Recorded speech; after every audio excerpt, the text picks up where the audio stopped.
Well, happy Saturday, guys. It's your boy Stas here. Welcome back to another video. Cheers, by the way. I appreciate you all for tuning in as we're about to break down Palantir since, well, we didn't do it yesterday. I didn't have time to make a video later in the day, so I figured, hey, it's Saturday. I have some time. Let me break down the charts here as now we're days away from earnings, 2 days actually away from earnings. So we're going to go over the charts, how we're looking right now, and we'll go over the indexes, maybe some other stocks later in the video. So hit the like button, feel free to subscribe, join the email stock newsletter, it's free, and check out my Patreon for my real-time portfolio updates. I actually just posted a week recap update yesterday. I bought some stocks yesterday.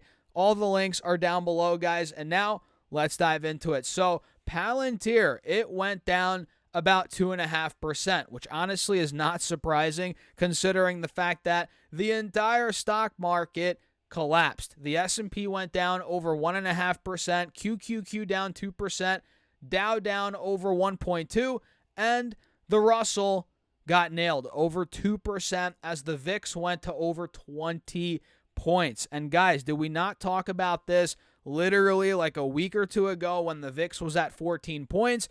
We talked about how it was way too low historically. Well, not even historically, but over the last year, forget about the last couple of years, but over the last year, each time the VIX has gotten to 14, 15, it's kind of bottomed out, right? And we called that out. We talked about that a week or two ago, and here we are now. VIX at 20 points, market selling off. So that is not surprising, at least to me, the fact that we're getting this sell-off, this spike in the VIX, because, again, we called it out. We saw this coming. If I pull up the indexes quickly before we break down Palantir, you guys can see now we've seen a drawdown to the 180 moving average on the 4-hour chart on SPY, which is what I was calling for, and on QQQ as well. You can see we hit 577. Now we're at 553. We saw the drawdown, 4 or 5% from highs now.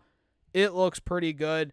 It was a healthy pullback, and the VIX saw a healthy, quote-unquote, whether you want to call it healthy or not, but it kind of popped to more of a healthy range. I would say a healthy range for the VIX is like 15, 16 maybe, whatever. We're not going to talk about that too much. But, yeah, the sell-off is here. I don't know how much longer it's going to last. It might not last really much longer at all, but we got it. We needed it, and here it is. So going over to Palantir, which is going to be interesting because, again, earnings are this upcoming week.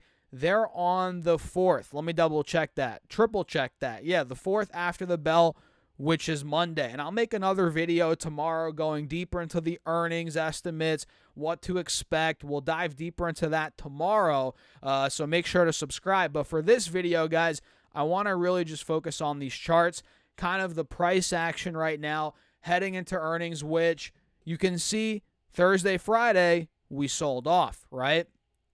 Palantir hit $161, $160.80 roughly, whatever, 161 on Thursday. Then we saw a bit of a drawdown throughout the rest of that day.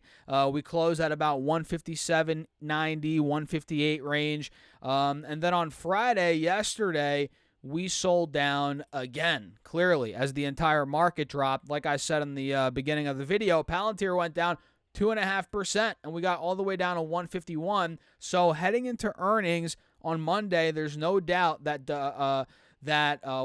momentum is not obviously completely dead, but it's slowing down. Obviously, we're selling off into earnings. We're down about $5-6 as of close Friday, and at the lowest point on Friday, we were down about $10-11 from all-time highs. So momentum slowing down, which you could argue that's a good thing. We kind of want to see a pullback into earnings, hopefully setting us up for a breakout post-earnings. We'll see, depending on the numbers. Obviously, nothing's guaranteed. So this isn't the end of the world, obviously, but momentum is slowing down a little bit. And on the 30-minute chart, you can see really it wasn't just Thursday, Friday that momentum was slowing down. It has been for the last really this entire week, or this past week, Monday through Friday. We didn't do much at all on the stock. It was flat. Actually, it went down a little bit, and it's the calm before the storm. So we can see on this 30-minute, we have a death cross on these charts. We're under the moving averages, and on the 1-hour chart, we don't have a death cross, but we are under both moving averages. So guys, keep that in mind.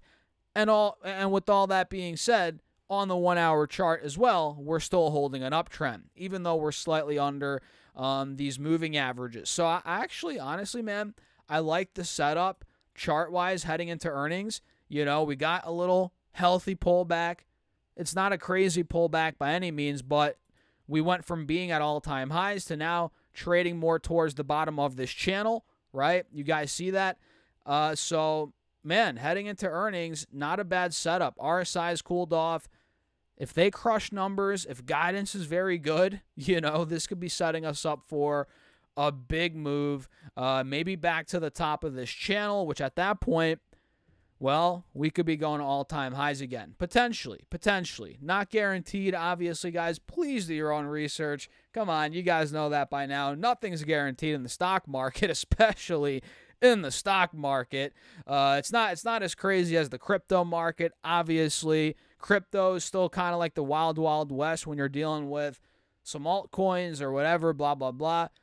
But stocks are still risky, man. You know what I mean? Equities are risky, so you got to do your own research. But that's what we're dealing with right now. Pretty decent pullback. Nothing crazy, though, heading into earnings.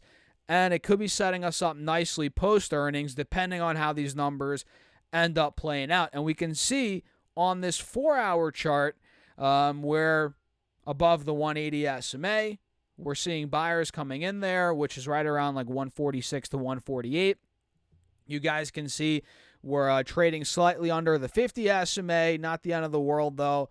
But, yeah, this is going to be one that I'm watching, obviously, as I own the stock. I'm up. It's crazy. I checked my account. I'm up like 600-something% now on this stock. So I'm pumped. I'm pumped about it. I'm excited to see how these numbers come out. And, again, in tomorrow's video, that's what we're going to focus on. We're going to focus on what to look for, the numbers, what I'm expecting, the whole 9 yards. We'll probably touch upon the charts quickly, but we're going to talk more about the earnings tomorrow. So make sure to subscribe, hit that notification bell, follow along for more content. I appreciate you all, as always, for tuning in. So with that being said, we covered the indexes a little bit. We covered Palantir, obviously. What the heck else should we cover quickly here for another minute or two? Maybe Coinbase. I mean, look, Coinbase at this point, by no means am I rushing to buy it, but it definitely looks interesting on these charts. I mean, it's a falling knife. Keep that in mind. Buying here is risky. This could easily gap down another 10%, 20%. Excuse me, guys. Maybe more for all we know. So I'm not going to rush into it here.